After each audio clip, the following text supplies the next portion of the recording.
Assalamualaikum warahmatullahi wabarakatuh. Alhamdulillahirrabbilalamin.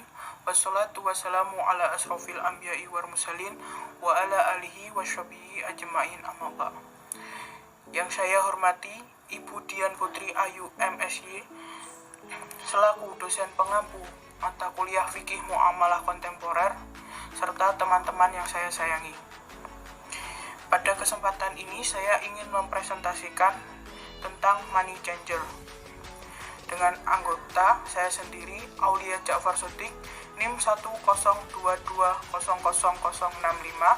dan Dita Bella Putri Eka Suci NIM 102200074. Di sini saya akan membahas money changer dengan pokok pembahasan yaitu 1. Pengertian dan syarat akad money changer, 2. Ciri dan jenis money changer, 3. Pendapat para ulama atau fatwa MUI tentang money changer, yang keempat asas-asas hukum money changer menurut Islam dan kompilasi hukum ekonomi syariah.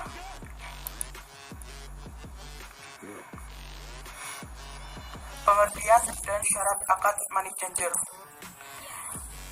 Pertukaran mata uang asing dalam istilah bahasa Inggris dikenal dengan money changer atau foreign exchange. Dalam bahasa Arab sering disebut dengan kata al-sarf. Pengertian al-sarf secara bahasa berarti al-ziyadah, tambahan, dan al-adl, seimbang.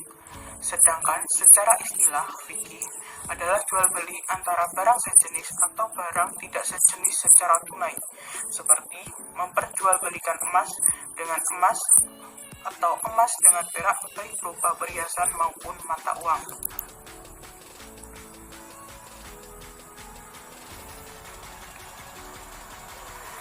Syarat akad money changer yang perlu diperhatikan yaitu 1. Pertukaran tersebut harus dilaksanakan secara tunai, artinya masing-masing pihak harus menerima atau menyerahkan masing-masing mata uang pada saat yang bersamaan. Kedua, motif pertukaran ialah dalam rangka mendukung transaksi komersial, yaitu transaksi perdagangan barang dan jasa antar bangsa. Yang ketiga, harus dihindari jual beli bersyarat. Misalnya, Milus setuju membeli barang dari Farak dengan syarat Farak harus membelinya kembali pada tanggal tertentu di masa yang akan datang. Yang keempat, transaksi berjangka harus dilakukan dengan pihak-pihak yang diyakini mampu menyelesaikan valuta asing yang dipertukarkan. Dan yang kelima, tidak dibenarkan menjual barang yang belum dikuasai atau jual beli tanpa hak kepemilikan.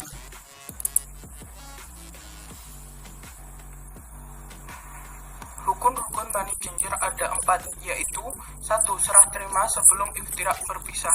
Maksudnya, transaksi tukar-menukar dilakukan sebelum kedua belah pihak berpisah.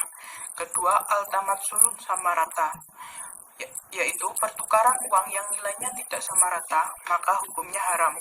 Syarat ini berlaku pada pertukaran uang yang satu ataupun sama jenis. Sedangkan pertukaran uang yang jenisnya berbeda maka dibolehkan. Yang ketiga, pembayaran dengan tunai. Tidak sah hukumnya apabila di dalam transaksi pertukaran uang terdapat penundaan pembayaran, baik penundaan tersebut berasal dari satu pihak atau disepakati oleh kedua belah pihak. Dan yang terakhir, tidak mengandung akad khiyar syarat. Apabila terdapat khiyar syarat pada akad al-sarf, baik syarat tersebut dari sebelah pihak maupun dari kedua belah pihak, maka hukumnya tidak sah, karena syarat sah transaksi yaitu serah terima, sementara khiyar syarat menjadi kendala untuk kepemilikan sempurna. Hal ini tentunya dapat mengurangi makna kesempurnaan serah terima.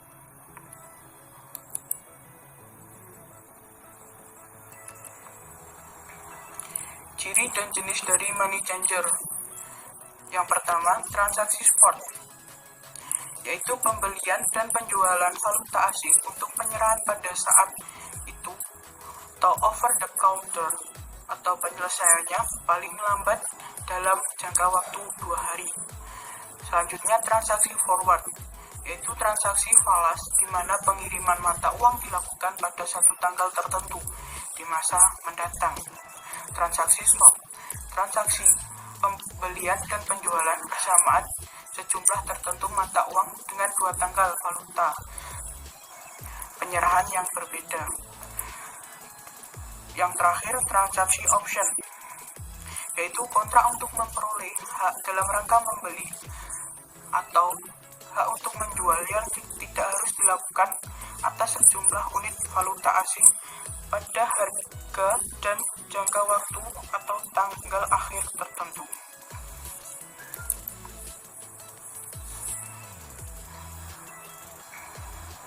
Adapun pelaku pasar falas, yaitu satu perusahaan melakukan ekspor atau impor barang dan jasa dengan negara lain, membutuhkan transaksi jual beli falas untuk memenuhi kewajiban yang dimilikinya.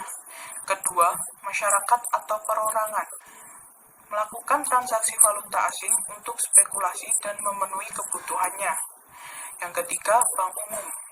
Transaksi jual beli asing untuk berbagai keperluan, antara lain melayani nasabah yang ingin transaksi jual beli falas. Yang keempat, broker atau perantara. Orang atau perusahaan yang tugasnya ialah menjadi perantara terjadinya transaksi falas. Yang kelima, pemerintah melakukan transaksi valuta asing untuk berbagai tujuan, antara lain membayar cicilan hutang luar negeri, penerimaan hutang luar negeri baru yang harus ditukar ke valuta sendiri. Dan yang terakhir, bank sentral, yaitu melebarkan interval batas atas bawah dengan menaikkan batas atas sekaligus menurunkan batas bawah secara proporsional dari nilai parinya. Sekian dari saya, presentasi selanjutnya akan dilanjutkan rekan saya yaitu Mbak Dita. Baik, terima kasih kepada Mas Folia atas penjelasannya. Saya akan melanjutkan mengenai pendapat para ulama atau fatwa MUI tentang money changer. Fatwa Dewan Syariah Nasional nomor 28 DSN MUI 3 tahun 2002 tentang jual beli mata uang atau al-sarf memutuskan transaksi jual beli mata uang pada prinsipnya boleh dengan ketentuan sebagai berikut. Yang pertama, tidak untuk spekulasi atau untung-untungan. Yang kedua, ada kebutuhan transaksi atau untuk berjaga-jaga dalam kurung simpanan. Yang ketiga, apabila transaksi dilakukan terhadap mata uang sejenis, maka nilainya harus sama dan secara tunai atau atakabut. Yang terakhir, apabila berlainan jenis, maka harus dilakukan dengan nilai tukar atau kurs yang berlaku pada saat transaksi dilakukan dengan dan secara tunai. Dalam jual beli mata uang, saat ini banyak berharap keuntungan dari lebih atau besarnya margin kurs valuta yang diperdagangkan dan tidak bertujuan konsumtif memanfaatkan valuta itu sendiri. Hal ini mendekatkannya dengan definisi riba terkait unsur melebihkan, maka untuk menghindari sifat ribawi tersebut, para ulama klasik membuat beberapa ketentuan yang harus ada dalam transaksi jual beli uang ini, yaitu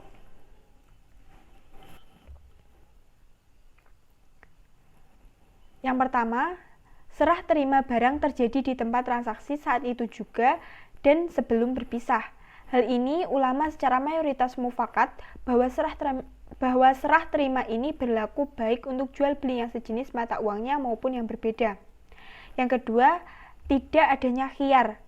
Mayoritas ulama dari kalangan ulama Hanafiyah, Malikiyah, dan Syafi'iyah berpendapat bahwasanya akad sarf tidak boleh ada syarat khiyar atau dalam kurung dengan berbagai bentuknya karena dipandang mengulur kepemilikan dan menafikan serah terima yang sebelumnya sudah terjadi. Yang ketiga, tidak boleh ada syarat yang menyebabkan penundaan dalam serah terima.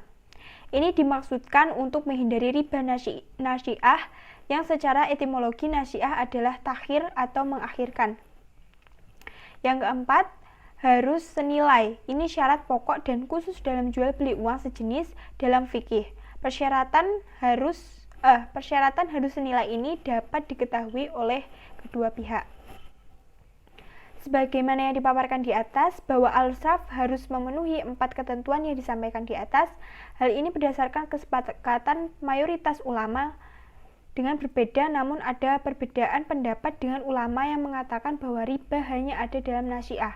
Ulama lain juga berpendapat bahwa boleh ada tempo atau mengakhirkan serah terima dan juga melebihkan nilai dalam pertukaran yang sejenis sekalipun, jika hal ini terjadi pada barang yang non-ribawi.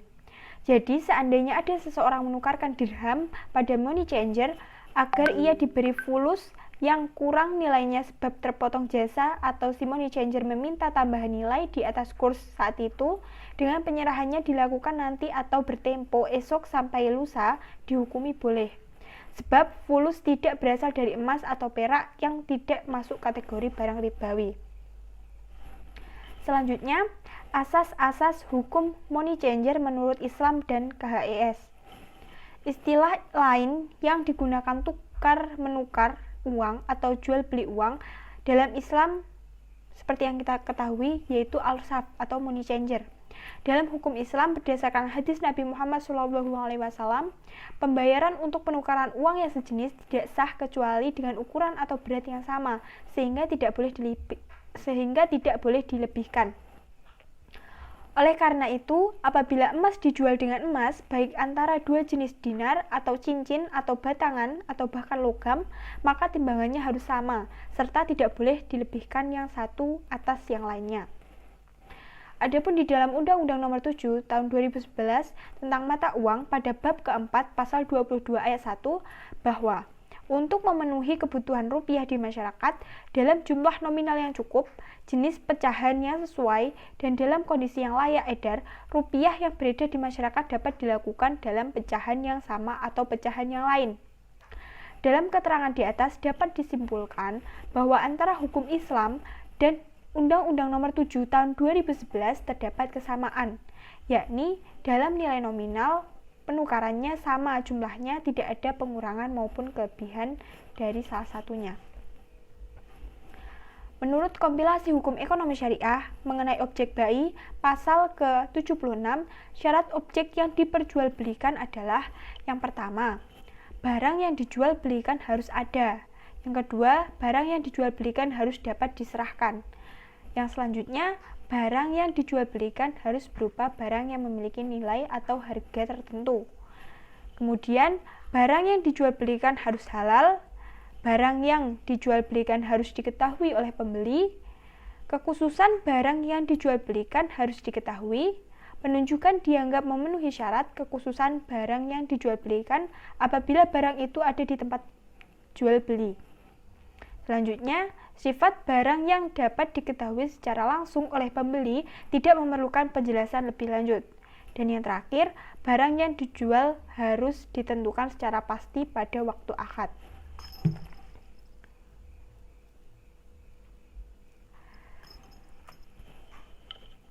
Sekian presentasi dari kelompok 3. Apabila ada kurang lebihnya mohon maaf.